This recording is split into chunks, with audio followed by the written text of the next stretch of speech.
Saudara-saudari, marilah kita mendengarkan renungan dengan judul Tuhan, tolonglah kami, yang berdasarkan pada Injil Matius bab 8 ayat 25. Maka datanglah murid-muridnya membangunkan dia. Katanya, Tuhan, tolonglah kita binasa.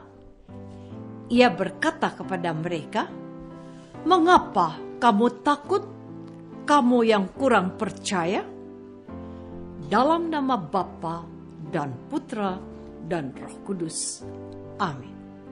Saudara-saudari terkasih dalam nama Tuhan Yesus Kristus. Kegelisahan, kepanikan, dan ketakutan adalah hal-hal yang wajar dan sangat manusiawi.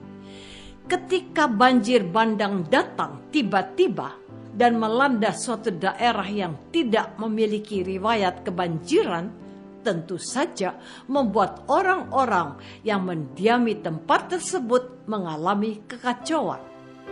Gempa yang datang mendadak dan memporak-porandakan apa saja yang ada di atas tanah, termasuk manusia dan binatang, tentu saja membuat orang ketakutan.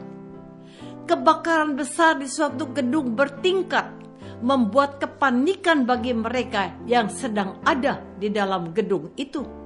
Mereka berusaha menyelamatkan diri mereka masing-masing, bahkan tidak peduli akan keselamatan orang lain.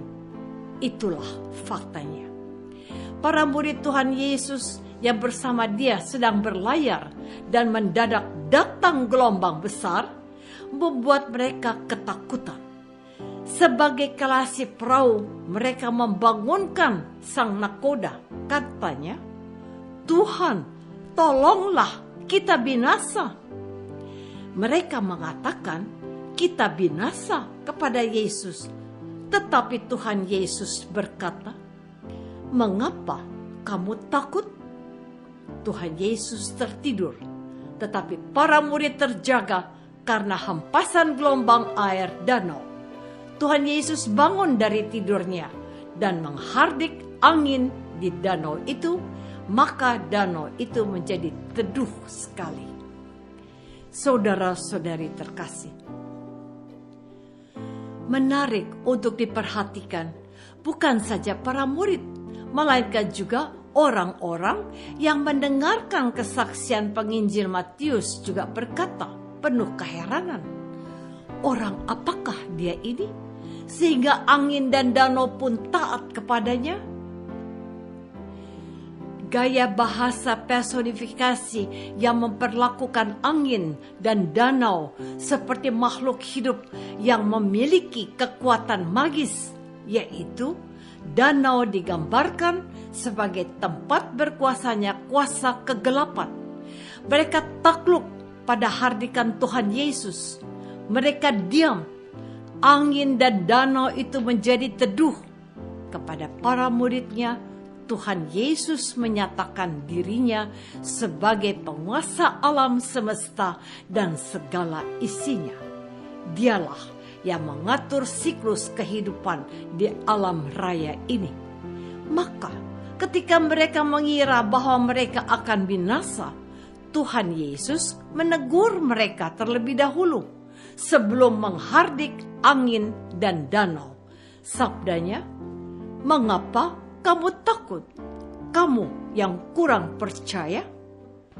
Para murid ternyata belum sungguh mengenal siapakah Yesus yang diikuti oleh mereka selama ini.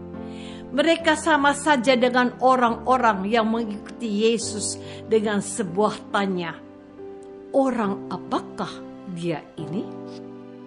Saudara-saudari terkasih, para murid selama ini mengikuti Yesus sebagai seorang guru yang bertanggung jawab atas para pengikutnya. Maka ketika mereka menghadapi masalah yang nyata-nyata ada di hadapan mereka, mereka membangunkan guru mereka yang sedang tertidur dan memohon, Tuhan, tolonglah kita binasa. Perhatikan kalimat Injil ini. mereka menyebut Yesus Tuhan, yaitu gelar setelah kebangkitannya.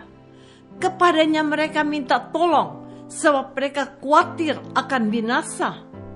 Sang bangkit itu ada di antara mereka, di antara umat perdana yang sedang menghadapi gempuran penolakan dari orang-orang yang tidak mau menerima Yesus sebagai Tuhan. Mereka menjadi takut binasa, sebab beberapa di antara mereka juga telah dianiaya dan menjadi martir. Tuhan seperti tertidur dan tidak peduli pada nasib mereka.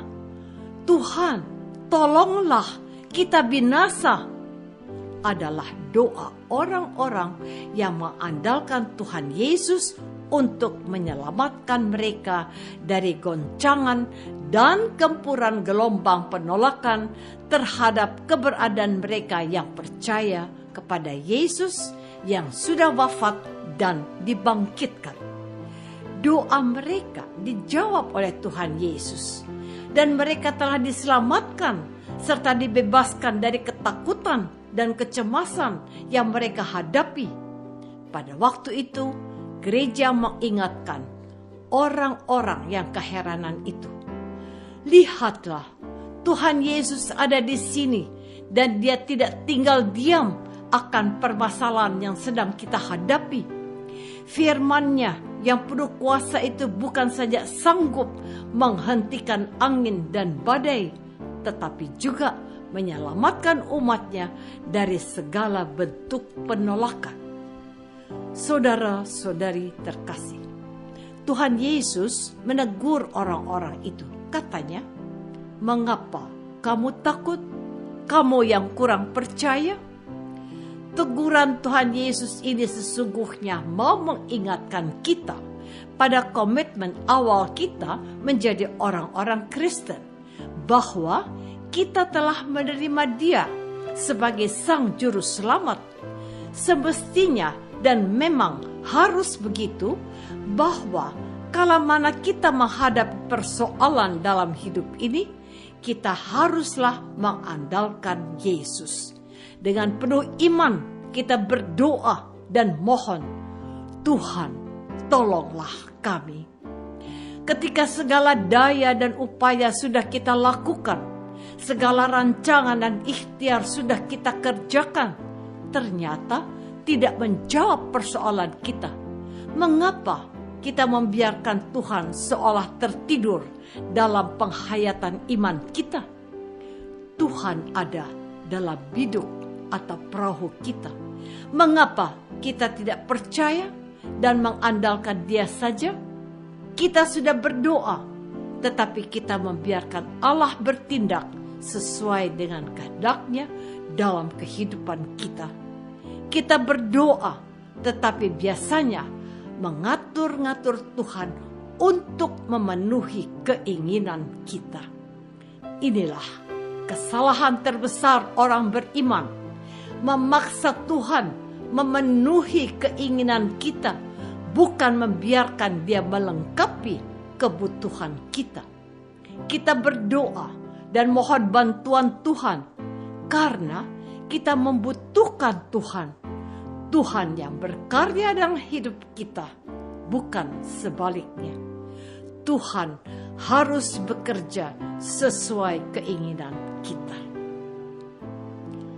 Apakah aku mengandalkan Tuhan dalam menghadapi persoalan hidupku setiap hari? Marilah kita berdoa. Bapa yang Maha Baik, kami percaya akan Yesus Kristus Putra-Mu. Namun kami sering cemas dalam mengarungi hidup ini. Tambahkanlah iman kami dan bantulah kami untuk mengandalkan Yesus saja. Demi Kristus, Tuhan dan pengantara kami. Amin. Semoga kita semua selalu dinaungi dan dibimbing oleh berkat Allah yang Maha Kuasa, Bapa dan Putra dan Roh Kudus. Amin.